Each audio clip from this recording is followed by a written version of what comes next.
C'est l'heure du broker du jour en partenariat avec eToro et on retrouve nos deux experts, Antoine Fraissoulier et David Derry. Bonjour à vous deux. Bonjour. Vous êtes tous les deux analystes marché chez eToro et on va commencer par les market movers en Europe avec vous, Antoine. Donc commencer par le CAC 40 et l'indice parisien qui a enchaîné 7 semaines consécutives de gains et table sur une accalmie de l'inflation. Le CAC se montre très résistant, mais l'euphorie est peut-être terminée. Oui, effectivement, les marchés sont très résilients. Le CAC 40, donc, comme vous l'avez dit, a enchaîné une 7e semaine de hausse consécutive. Ce n'était pas arrivé depuis plus d'un an. Et effectivement, les investisseurs restent convaincus que la Fed va bientôt ralentir son rythme de resserrement monétaire et passer sur une hausse de taux plutôt de 50 points de base lors de sa prochaine réunion qui sera en décembre. Même si les messages véhiculés par les banquiers centraux américains ne semblent pas vouloir montrer une accalmie, puisque par exemple, le président de la Fed de Boston a déclaré qu'une hausse de 75 points de base était toujours sur la table pour décembre. Donc, c'est les gouverneurs des banques centrales américaines, on signale dans l'ensemble qu'il est trop tôt pour ralentir le cycle de hausse de taux. Bref, du côté de la Chine, on a aussi des bonnes nouvelles, puisque les autorités chinoises ont annoncé la semaine dernière que, il y allait avoir un allègement au niveau des restrictions sanitaires, même si hier on a eu des signaux contraires, puisque premier décès depuis 6 mois en Chine pour cause de Covid. Donc en fait, il faut prendre ces informations avec beaucoup de pincettes, parce que on peut avoir des informations qui disent tout et son contraire à ce niveau-là. Mais effectivement, lorsqu'on regarde un petit peu l'évolution du CAC 40, on voit qu'on a donc progressé de 18% depuis le point bas fin septembre. Donc ça fait quand même une forte progression à court terme. Maintenant, depuis quelques jours, on voit qu'on a du mal à dépasser le niveau de résistance. On est en train de le tester actuellement. Donc, pour ma part, j'anticipe peut-être une phase de repli à court terme, avant peut-être le rallye de fin d'année. Mais c'est vrai qu'on n'est plus trop loin de la fin d'année, puisque dans 3 semaines, c'est la fin d'année et il n'y aura plus vraiment de volume à partir du 15 décembre. Donc, on va voir comment ça se comporte sur ces 3 prochaines semaines.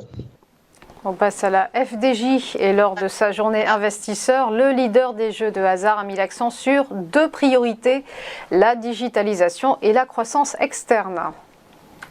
Oui, effectivement, c'est FDJ, le numéro 2 européen des jeux de hasard, a tenu sa journée investisseur. Effectivement, 2 axes principaux sont retenus pour améliorer la croissance. C'est d'abord la digitalisation. C'est vrai que grâce au digital, les marges sont beaucoup plus importantes que dans les points de vente physiques. Les mises en ligne cette année ont connu un bond de plus de 40%.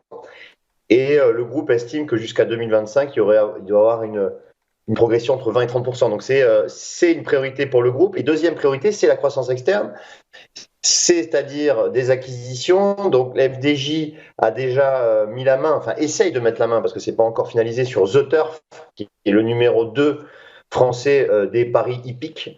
Donc il y a une offre de 175 millions, soit 3 fois le 3 fois et demi le chiffre d'affaires 2021. Donc c'est une offre conséquente. C'est vrai que FDJ devrait très probablement remporter la mise, et le groupe n'en reste pas là, puisqu'il souhaite faire d'autres acquisitions, sûrement à l'étranger, pour augmenter son offre, notamment dans les paris en ligne. Donc FDJ, on le voit graphiquement, on a connu un beau rebond d'ailleurs depuis les points bas aussi du mois d'octobre, puisque le titre est passé de 30 € à 36,40 € actuellement. Donc on a une belle progression. On sort surtout d'un canal baissier moyen long terme, comme on le voit. Ça faisait quand même plus d'1 an et demi que le titre était en train de baisser. Donc on ressort par l'eau de ce canal, on passe au-dessus de la moyenne mobile de 100 jours. Donc on a une une belle progression et qui devrait continuer, à mon avis, sur ADJ, qui est aussi une valeur refuge dans des marchés baissiers. C'est plutôt une bonne chose. On enchaîne avec Vallourec qui a publié des résultats qui ne convainquent pas les investisseurs car les fondamentaux à 9 mois sont toujours négatifs et les analystes attendaient mieux. Oui, alors c'est pas la même chose, hein, effectivement, pour Vallourec. Vallourec, effectivement, a publié ses résultats hier. Alors, certes, son chiffre d'affaires a augmenté de 53%, donc c'est plutôt une bonne chose. Ceci étant, le free cash flow, donc le flux de trésorerie, pardon, est toujours négatif. Hein. Il est à moins 81 millions au troisième trimestre, qui porte à quasiment moins 500 millions sur l'année. Ce qui veut dire que la société brûle toujours du cash, hein, de la trésor. Par conséquent, ça c'est quand même un élément négatif et les analystes on s'attendait à ce que la société passe en free cash flow positif. Donc, effectivement, forte réaction négative sur le titre hier, puisque le titre a perdu 13% en clôture. Alors, on voit que ce matin, ça a rebondi de 4%. Donc, on a peut-être aussi une exagération, hein, sur Vallourec, hein, hier. Mais tant qu'on reste au-dessus des 10 euros psychologique, je pense qu'on a toujours quand même une marge de progression sur le titre qui profite à plein de la flambée des cours du pétrole, enfin la flambée, c'est-à-dire que là actuellement ça flambe plus vraiment, mais de ces cours du pétrole historiquement sur les 5 dernières années à un prix bien plus élevé que la moyenne historique des 5 dernières années.